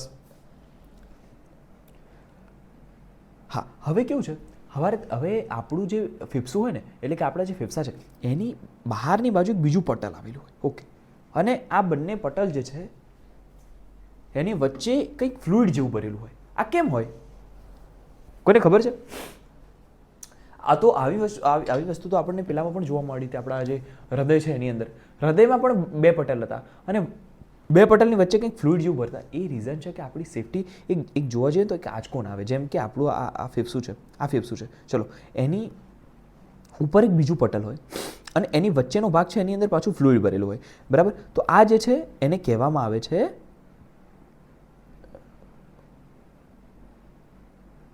હા તો કે જોશો આપણું જે ફેફસું છે એ આપણા બંને ફેફસા જે છે એ દ્વિસ્તરીય ફુફ્ફુસા આવરણ એટલે કે પ્લુરા દ્વારા આવૃત હોય છે. એટલે કે બે સ્તર દ્વારા આમ આવરણ આવેલું હોય છે, બરાબર. અને એમની વચ્ચે ફુફ્ફુસીય પ્રવાહી ભરેલો છે જે ફેફસાની સપાટીનું ઘર્ષણ ઘટાડે છે. એટલે કે તમારું ફેફસું જે છે એ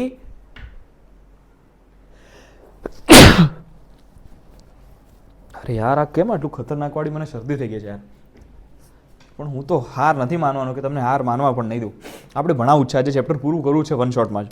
જુઓ આપણો ફેફસું છે, હવે એની બે પટલ બે જે છે બે સ્તર આવેલા છે. ઓકે, એની વચ્ચે જો આપણે ફ્લુઇડ ના ભરીએ ને તો આ સ્તરો ઘસાશે. આ ઘસારો ના થાય એ માટે અહીંયા ફ્લુઇડ ભરેલું છે, બરાબર છે. ચલો હવે ફરીથી કહું છું, બે સ્તર છે, દ્વિસ્તરીય ફુફ્ફુસા આવરણ આવેલું છે, એમની વચ્ચે ફુફ્ફુસીય પ્રવાહી ભરેલો છે. આ પ્રવાહી કેમ હોય છે? કારણ કે આપણા ફેફસાની સપાટી જે છે એનું ઘર્ષણ ઓછું થઈ જાય. ઓકે, એટલે કે ઘસાય નહીં. ચલો હવે શું છે, હવે જો ફરીથી બતાવું, આ આપણું ફેફસું છે. ઓકે, આ ફેફસું જે છે એના ઉપર એક બીજું પટલ આવેલું છે, એટલે બે દ્વિસ્તરીય ફુફ્ફુસા આવરણથી બનેલું છે. પ્લુરા કહેવાય ને, શું કહેવાય? પ્લુરા. અને એની અંદર વચ્ચે જે બે પટલ છે એની વચ્ચે થોડું પ્રવાહી ભરેલું હોય છે અને આ જે પ્રવાહી છે એ ઘર્ષણ થતું અટકાવે. ઓકે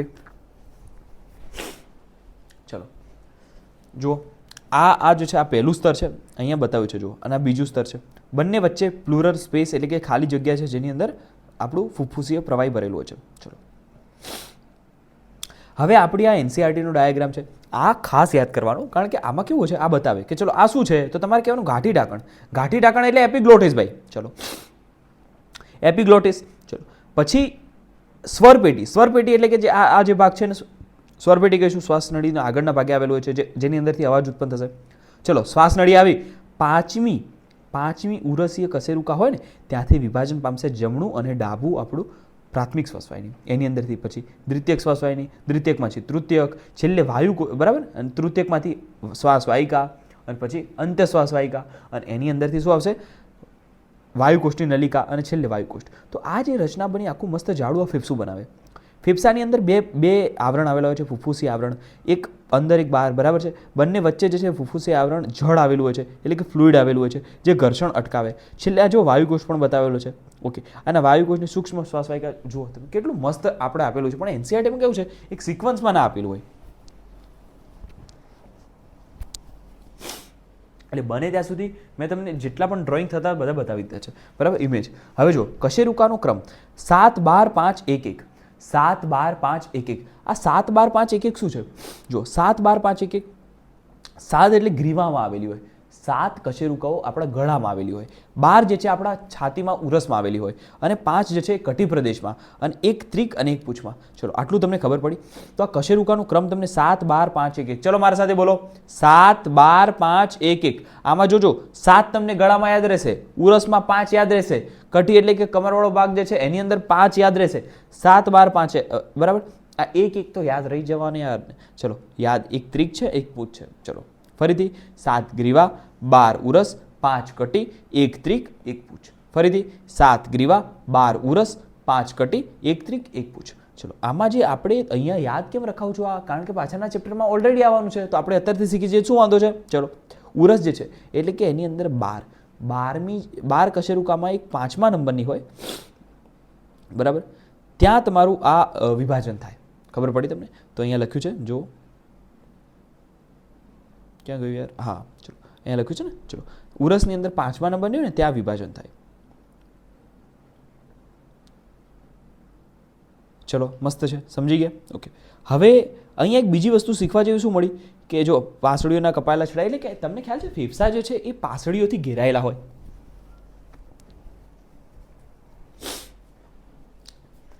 ફેફસા જે છે એ પાસળીઓથી ઘેરાયેલા હોય, એટલે કે એની આમ જુઓ છો ને તમે, તો ફેફસા જે છે આમ પાસળીઓ આવેલી હોય એની આજુબાજુ, પાસળી પિંજર બનાવી દે. ઓકે, અને અહીંયા એક તમારું એક સ્ટર્નમ, એક બોન આવેલું જેને સ્ટર્નમ કહેવાય, બરાબર છે. આ બોનને આપણે ગુજરાતીમાં કહીશું, એને ગુજરાતીમાં એક બહુ મસ્ત શબ્દ છે,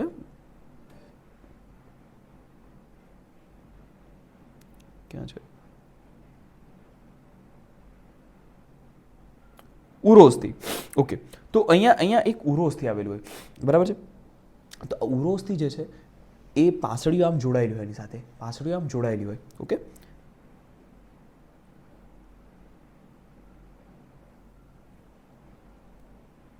હા, તો આ પાસળીઓ જોડાયેલી હોય, આપણે અહીંયા ડ્રોઈંગ માટે કટ કરીએ, સમજો તો અહીંયા તમને બતાવેલું છે કે પાસળીના કપાયેલા છેડા, વાસ્તવમાં આપણી અંદર કપાયેલા છેડા ના હોય, ખબર પડી. આ ડ્રોઈંગ માટે બતાવેલું છે. નીચે ઉરોદર પટલ. ઉરોદર પટલ જે છે શું છે, એક કહેવાય ને કે ભાઈ એક આપણા મસલ છે, મસલનો એક પટ્ટો છે, બરાબર છે, તેને ઉરોદર પટલ કહેવાય. ચલો, તો તમને ખ્યાલ આવી ગયો. આ આકૃતિ બેઝિક હતી, સિમ્પલ હતી, ખાલી યાદ રાખવાની છે. હવે કઈ રીતે શ્વસન થાય, તો તમારા નાસિકા છિદ્રો જે છે સૌથી બહારના,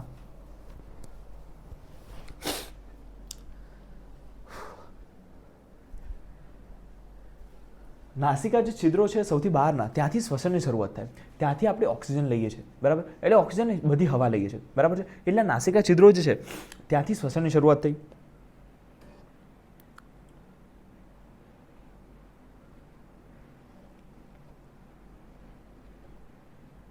ઓકે, ત્યાંથી અંદર જશે કંઠનળીની અંદર.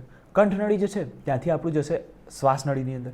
શ્વાસનળી જે છે એ પ્રાથમિક શ્વાસવાહિની, દ્વિતીયક શ્વાસવાહિની, તૃતીયક શ્વાસવાહિની, શ્વાસવાહિકા, અંત્યશ્વાસવાહિકા, વાયુકોષ્ઠની નલિકા અને વાયુકોષ્ઠ. આ રીતે આપણું સિક્વન્સ રહેશે. તો ત્યાં સુધી આપણે જવાનું છે. ઓકે, તો અહીંયા લખ્યું છે કે ભાઈ બાહ્ય નાસિકા છિદ્રથી શરૂઆત થઈ અને અંત્યશ્વાસવાહિકા સુધી સંવહન ભાગ બનાવે. જો હવે કે આવ્યો તમને ખબર પડી કન્ડક્ટિંગ પાર્ટ. ઓકે, અને જ્યારે વાયુકોષ્ઠ અને તેની નલિકા જે છે એ શ્વસન તંત્રનો શ્વસન અથવા તો વાયુ વિનિમયનો ભાગ બનાવે છે. યાદ રાખજો, સંવહન ભાગ જે છે એ વાતાવરણીય હવા નું વાયુકોષ સુધી વહન તે બાહ્ય કણોથી શુદ્ધ કરે છે. હવે જુઓ, હવે કેવું છે, સંવહન ભાગ છે કામ શું કરે? તો સંવહન ખાલી લઈ જાય ના, એના સાથે થોડા નાના મોટા કામ કરે. જેમ કે અહીંયા લખ્યા છે કે ભાઈ એક તો શુદ્ધ કરે, બહારથી કોઈ આડો કણ એની અંદર આવી ના જાય એનું ધ્યાન રાખે. બીજું, એને ભેજ આપે એટલે ભેજયુક્ત કરે. ઓકે, અને છે વાયુને શરીરના તાપમાન સુધી લાવે છે. એટલે કે વાયુ જે છે બહારથી સમજો કે ભાઈ તમારો વાયુ જે છે એ કહેવા જાઉં તો સમજાવું કે તમારો વાયુ જે છે એ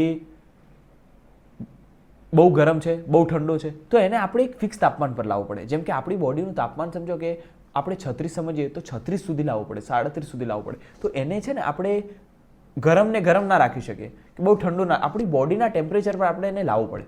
તો આ કામ પણ આ ભાગ જ કરે છે. તો તમને કહું ફરીથી, સંવહન ભાગ જે છે એ વાતાવરણીય હવા જે છે એનું વાયુકોષો સુધી વહન કરે. એની સાથે બહારના કણો સમજો કે નાકની અંદર નાના નાના તમને જોશો રોમ સ્વરૂપે વાળ આવેલા હોય છે, એ શું કરે? બહારથી જે કોઈ કણો આવે ને તો એને પકડી લે. ખબર પડી? તો એ બધાને શુદ્ધ કરે, હવાને શુદ્ધ કરે. ચલો, ભેજયુક્ત કરે, ભેજવાળી કરે, સૂકી હવા હોય તો ભેજવાળી કરે. વાયુને શરીરના તાપમાન પર લાવે. ઓકે, વાયુ વિનિમય જે છે એ ભાગ એ રુધિર અને વાતાવરણીય હવા વચ્ચે ઓક્સિજન અને CO2, કારણ કે વિનિમયનો મતલબ જ છે કે આપ લે, બરાબર છે? તો વિનિમયની અંદર કંઈ વિચારવાની વાત નથી. આ શું કરે? ચલો પહેલાં મને આમ કહો, કન્ડક્ટિંગ પાર્ટ શું કરે?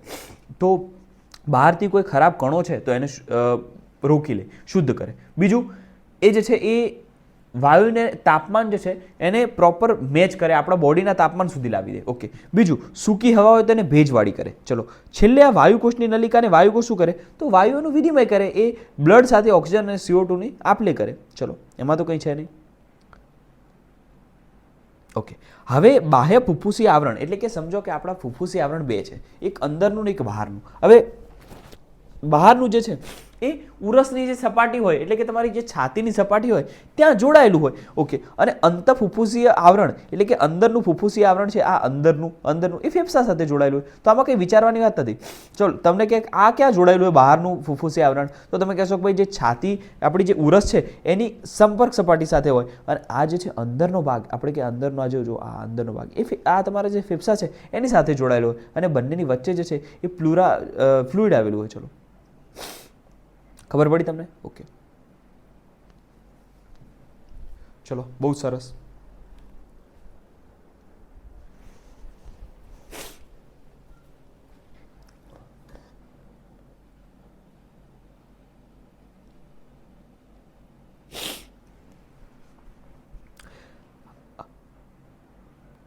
હવે જુઓ, હવે ફેફસા જે છે એ અંતસ્થ રચનાની દ્રષ્ટિએ હવાચુસ્ત કણ છે. હવાચુસ્ત કણ એટલે શું? કે એ રીતે ગોઠવાયેલા છે કે એ હવા જે છે એની આમ કહેવાય ને કે આપણે સમજો કે આપણી છાતી છે એને આપણે પહોળી કરીએ ને તો એની અંદર હવા આવે, એને આપણે દબાવીએ ને તો હવા જતી રહે. ફેફસા જાતે આવું બધું ના કરે, હવાચુસ્ત છે, બરાબર? કંઈ લીકેજવાળા નથી, એટલે હવાચુસ્ત લખ્યું છે.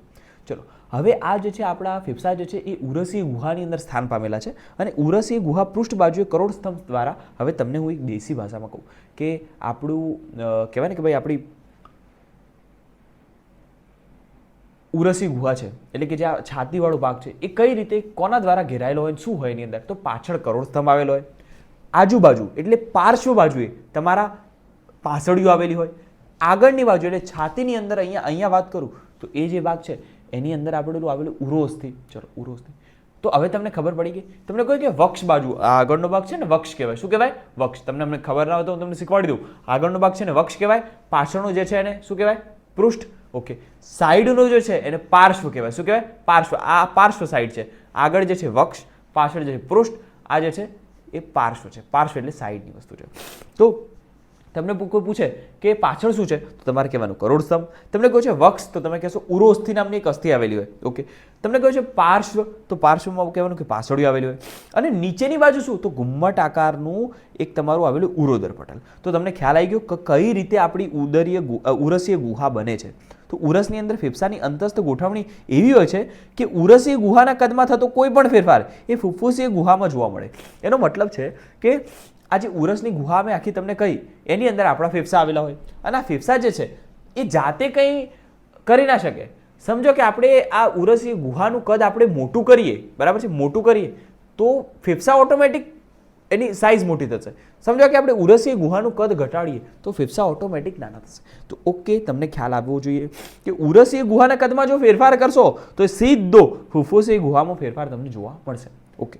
હવે આ પ્રકારની ગોઠવણી જે છે એ શ્વાસોશ્વાસ માટે આવશ્યક છે. એનું રીઝન કે હું તમને શીખવાડું, આગળનો ટોપિક છે કે કઈ રીતે શ્વાસોશ્વાસ થાય છે. ચલો, કારણ કે આપણે ફેફસાના કદમાં સીધો ફેરફાર નથી કરી શકતા સાહેબ. ફેફસામાં આપણે ડાયરેક્ટ કંઈ ના કરી શકીએ, આપણે ઉરસીય ગુહામાં કરી શકીએ. એટલે ઉરસીય ગુહા જે છે એની અંદર આપણે ફેફસા જે છે આવેલા હોય અને એ ઉરસીય ગુહામાં ફેરફાર કરશું તો સીધો ફેફસામાં ફેરફાર થશે. ફેરફાર ડાયરેક્ટ ફેફસામાં નથી થઈ શકે. ઓકે.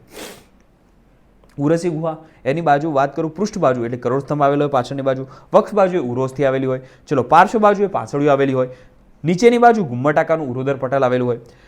શ્વસન જે છે એને નીચેના તબક્કા, શ્વસન જે છે એની અંદર નીચેના તબક્કાઓનો સમાવેશ થાય છે. પહેલું છે શ્વાસોશ્વાસ અથવા તો ફુફ્ફુસીય વાત વિનિમય દ્વારા વાતાવરણની હવા જે છે એ અંદર દાખલ કરવી. CO2 વાળા જે વાયુકોષો છે એમાંથી CO2 બહાર કાઢી લેવું, એટલે ઓક્સિજન લેવો અને CO2 બહાર કાઢવો. આ સાદી ભાષા છે. ચલો, હવે કેવું છે, સમજો કે તમે ઓક્સિજન લીધો તો એ વાયુકોષ જોડે જઈ અને બ્લડ સાથે આપલે કરશે, એટલે બ્લડની અંદર આપણે ઓક્સિજન આપી દેવાનું. ચલો, આપી દીધું. હવે એ બ્લડ જે છે એ આગળ ફરતું કોષ જોડે જશે અને ત્યાં પેશી જોડે આપલે કરશે, એટલે ઓક્સિજન આપી દેશે અને CO2 લઈ લેશે. ઓકે, ચલો લઈ લીધું. ઓક્સિજનને જે છે એ કોષના અપચય એટલે કે તોડવા માટે ઉપયોગ કરવામાં આવશે અને પરિણામે CO2 મુક્ત થશે અને પાછું લાવો. એટલે બેઝિક વાત કરું તો તમારે વાતાવરણનો CO2 ને લેવાનો, ઓક્સિજનને લેવાનો, એ વાયુકોષ સુધી મોકલવાનો. વાયુકોષ જે છે એ બ્લડ સાથે આપલે કરશે, ઓક્સિજન આપી દેશે, CO2 લઈ લેશે. ઓક્સિજન જે છે ફરતો પછી જશે તમારા કોષ જોડે, કોષને જે છે ઓક્સિજન આપી દેશે, અપચયનું કામ પત્યા પછી CO2 લઈ લેશે. ઓકે. તો અને આ CO2 પાછો ફરીને આવીને વાયુકોષમાંથી બહાર ફેફસામાંથી નીકળી જશે. તો આ પ્રક્રિયા તમારે શીખવાની છે. શ્વાસોશ્વાસ અથવા વાયુઓનું વિનિમય દ્વારા વાતાવરણની હવા જે છે અંદર દાખલ થાય છે અને CO2 સભર વાયુકોષની હવા બહાર મુક્ત થાય છે. વાયુઓનું પ્રસરણ એ વાયુકોષની સમગ્ર સપાટી દ્વારા થાય, એટલે કે સમગ્ર સપાટીથી બધો ઓક્સિજન જે છે એ આપવામાં આવે છે, CO2 લેવામાં આવે છે. પછી વાયુઓનું વહન રુધિરમાં થાય, એટલે રુધિરમાં RBC જે ફરતા જાય અને પેશી સુધી જાય. પેશી જે છે એમાં પછી O2 અને CO2 નું પ્રસરણ રુધિર અને પેશીઓ વચ્ચે થાય છે. છેલ્લે ઓક્સિજન જે છે એ કોષના અપચય ક્રિયામાં યુઝ થાય અને CO2 જે છે બહાર મુક્ત કરવામાં આવે છે. આ શીખશું આપણે કોષીય શ્વસન ચેપ્ટર 12 ની અંદર. ઓકે. હવે આની અંદર આપણે શીખીએ, જુઓ આ કઈ રીતે થાય છે. જુઓ સિસ્ટમ, જુઓ આવા વાયુકોષો અંદર આવેલા હોય. દરેક વાયુકોષ જે છે એની આજુબાજુ તમારે રુધિરવાહિની જોવા મળશે. આ જો રુધિરવાહિની છે. ઓકે, શીખ્યા? ચલો, હવે જો આ એકવાર આ જોઈ લો. આ વાયુકોષ છે, એની આજુબાજુ આ જુઓ કેટલું મસ્ત આપેલું છે. જોયું તમે? વાયુકોષને આપણે જોયો, એની અંદર જો ઓક્સિજન આપલે થાય છે, જો ઓક્સિજન અંદર જાય છે, CO2 બહાર આવે છે. જોયું? સમજ્યા તમે? ઓકે. હવે જો CO2 બહાર નીકળી ગયો.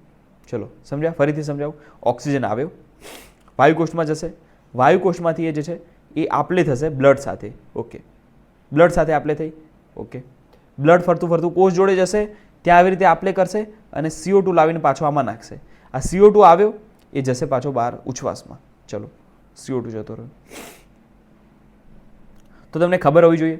બીજું, આપણું આ ફેફસું છે તો ફેફસાની અંદર બે પટલ, એક અંદરનું એક બહારનું. બહારનું એ તમારા ઉરસીય સપાટી સાથે સંકળાયેલું હોય છે અને અંદરનું જે છે એ તમારા ફેફસા સાથે સંકળાયેલું હોય છે.